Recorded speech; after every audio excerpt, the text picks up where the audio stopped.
investigation into the attack on House Speaker Nancy Pelosi's husband.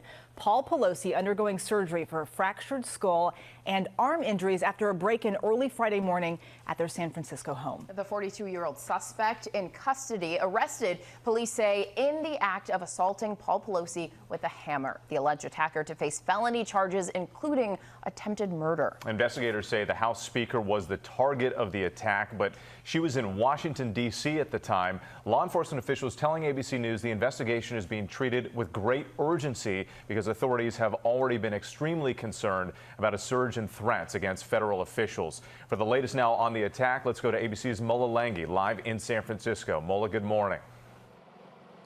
Well, good morning, Whit. Paul Pelosi recovering this morning after suffering that fractured skull in his home here. Speaker Pelosi's office says after a successful surgery Friday, he is expected to fully recover.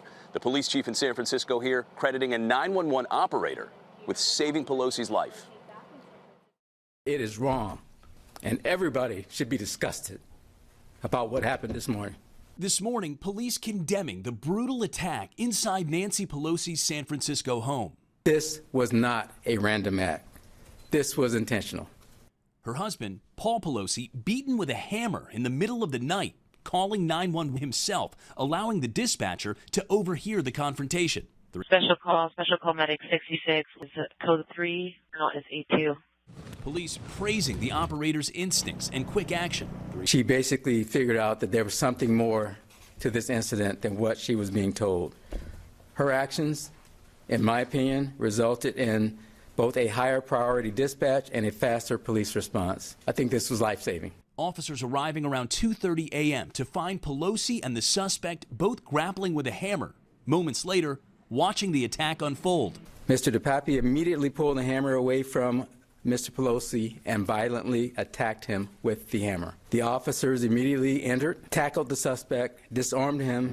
Police arrested 42-year-old David DePape after he allegedly broke into the Pelosi's home through a sliding glass door early Friday morning. Officials believe Speaker Pelosi was the intended target.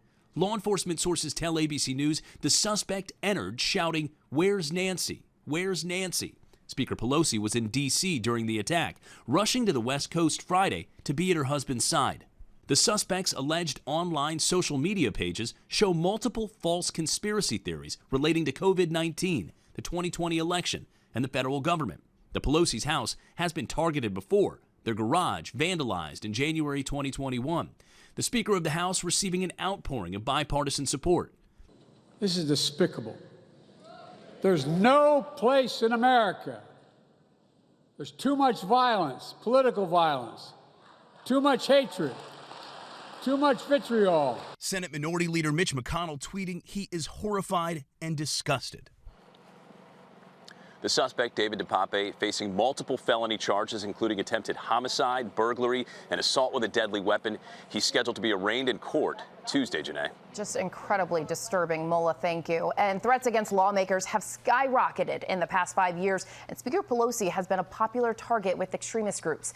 ABC's senior investigative reporter Aaron Katersky is here now. Aaron, good morning to you. What are we learning this morning about the suspect? Janae, good morning. He's 42 years old. The FBI has been interviewing people who know the guy as they work to determine a motive for this targeted attack, and his social media posts suggest somebody who is steeped in all the racist, anti-Semitic conspiracy theories, rhetoric about the pandemic, falsehoods about the election. And you're right, Speaker Pelosi has long been demonized by extremists, a target for political anger. Remember all those rioters chanting her name on January 6th, just like this suspect who shouted, "Where's Nancy?" when he broke into her home. Yeah, one of the most disturbing parts. And this raises so many questions about security. What kind of security would the speaker have around her and her home? And does it change depending on where she is? It may change a little bit going forward, but as Speaker of the House, she is guarded by a protective detail from the U.S. Capitol Police. Now, that does not extend to family, but after this attack, sources told ABC News the Capitol Police is considering adding family members to the protective detail, because the number of threats to members of Congress has doubled in the last 5 years. Just yesterday, right here in New York, a Pennsylvania man pleaded guilty to threatening to kill California Congressman Eric Swalwell. That guy now faces up to 20 years in prison. And Aaron, just days out before the midterms, and this comes at a time of heightened concerns. A really concerning time. Little more than a week from the midterms, the country is experiencing what law enforcement officials have described as a sustained threat of mass casualty attacks and targeted violence. In fact, the Department of Homeland Security has been warning this week that domestic violent extremists pose a heightened threat to the midterms. Their graphic and toxic online content is morphing into real-world danger, Janae.